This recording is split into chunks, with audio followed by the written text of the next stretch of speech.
Well, from Alert Bay, it's back to Port McNeill, and from there down to Telegraph Cove.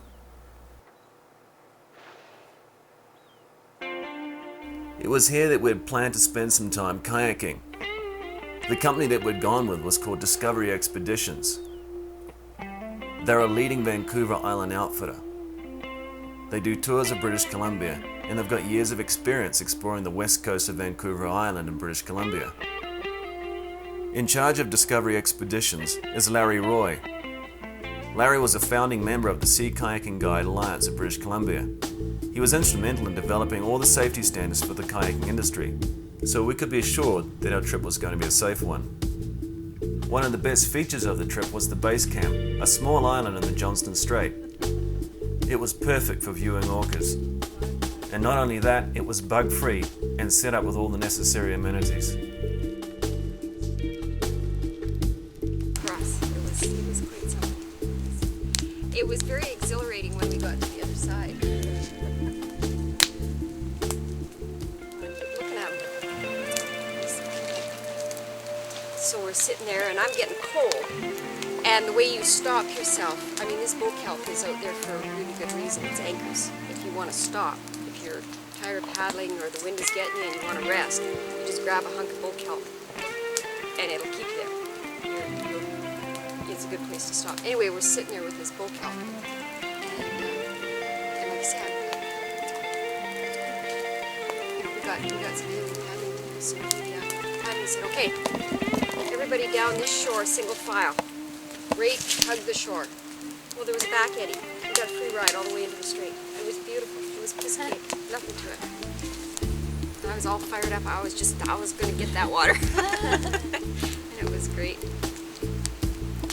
And then once we got across, and like I say, all the fish boats, everybody was hiding. And we got across, and the next boat that we seen coming out was a kayak, and he had a kite. He didn't paddle once coming across the strait. He had a kite. And he made awesome time. He just whistled along. That was crazy.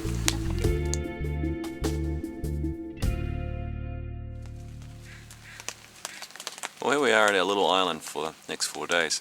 We've just started our 4-day kayaking trip, and we're lucky enough to stay on this little island that the guy who's running this business is leasing, and it's fantastic. It's like a little island hideaway. And last evening we saw some orcas just rolling on by. The kayaks are just sitting on the beach ready to go whenever we see some wildlife out there. It's a top spot. It's going to be a neat 4 days. Food's good too, making the most of it. What's out there? We were lucky. There was quite a few occasions when the orcas just came straight by the island. There are 3 known subspecies of orca. There's the residents, the transients, and the offshore. Here in the Johnston Strait, we're more likely to see the resident and the transients. Residents are the most commonly sighted of the 3 populations. They live in complex and cohesive family groups known as pods. Female residents characteristically have a rounded dorsal fin tip that terminates at a sharp corner. The resident's diet primarily consists of fish and sometimes a few squid. Well, let's go on a quick tour of the island and its facilities.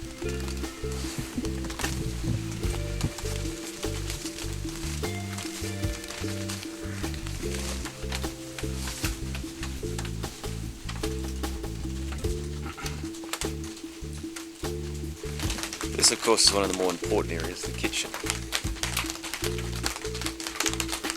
where I like to hang out and have a good feed. We couldn't have been more happy with this location. We'd get out and kayak at least twice a day. The kayaks were set up on the beach, ready to go anytime we wanted. We were always keeping a keen eye out for orcas, because the first thing we wanted to do was get in the water with them. You had to keep your distance from them though. But if they came to you, well, there was nothing you could do about it. I was talking before about the residents and transients. The transients generally travel together in small groups of 2 to 6. Unlike the residents, transients may not always stay together as a family unit. Female transients are characterized by dorsal fins that are more triangular and pointed than those of the residents. Transients travel on extremely unpredictable routes and may be seen once in an area and never be seen again after. The transient diet is exclusively of marine mammals. They don't eat fish. So it says, Robson Bight Ecological Reserve, but it doesn't say do not go any farther east or west or stay out a half mile. It doesn't say anything like that. So even if you do see them... During our stay in the Johnson Strait, we made our way across to one of the cliff tops, opposite the Robson Bight Ecological Reserve. There is a group of marine researchers who observe the comings and goings of the orcas and police the marine reserve. Spot, and feel pretty proud that we're kind of a part of keeping it protected, and for the enjoyment of other people, sort of to watch the whales from a distance, and also have a sort of special spot they can come and hang out and do their thing. So you're doing mostly like a policing function? You're not identifying.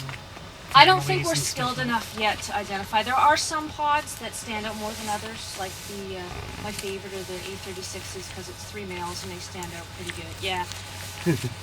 I got to see them up close yesterday. That was pretty cool. But other pods, some will have sort of chips or nicks out of their dorsal fin, and that's what and their saddle patches. Usually takes a fairly trained eye to be able to sort of distinguish one pod from another. I'm far from that level yet. But so we kind of are whale cops in a way. We're not out there to harass people or annoy people. It's just more to inform people. Because most people aren't completely... I didn't even know about the reserve until just this year. And then I just sort of went online and learned more about it. The older charts that people are using, they don't have the boundaries written there, so people don't know. The newer charts will have the boundary clearly identified. And we're trying to get new signs. I don't know if you've ever seen them, but actually you can see one over there now that the fog is lifted a little bit. There's like a little square thing over there. Yep. So it says, Robson Bight Ecological Reserve, but it doesn't say do not go any farther east or west or stay out a half mile. It doesn't say anything like that. So even if you do see them, we contacted some crackers earlier that had obviously seen the sun. They paddled right past it, but they just were unaware of where to go and where not to go. And they were, yeah, we'll tell you.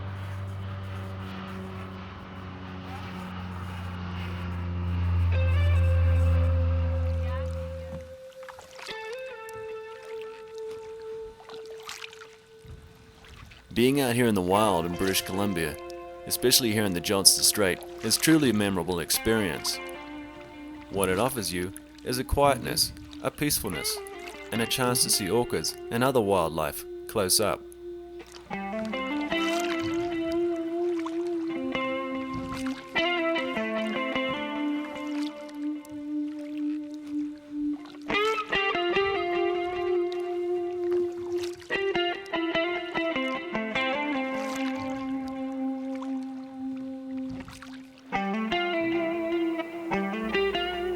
This part of our journey was truly most enjoyable. It was great to get up close to these magnificent creatures.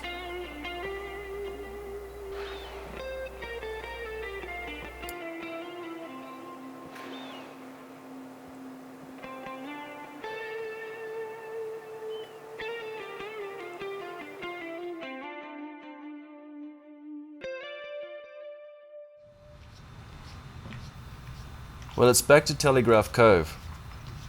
This small community is known as one of the best of the West Coast boardwalk villages, where most of the buildings are actually built over the water.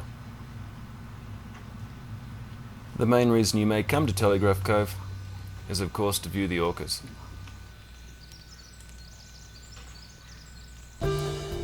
Leaving Telegraph Cove, we make our way north to Port Hardy, and on the side of the road, we were lucky enough to spot this black bear and her 3 cubs. The mother didn't seem to mind that we were only parked meters from her and her cubs, but she did usher them up into the trees. Although now safe from any potential predators, they weren't safe from our cameras. This was a real treat.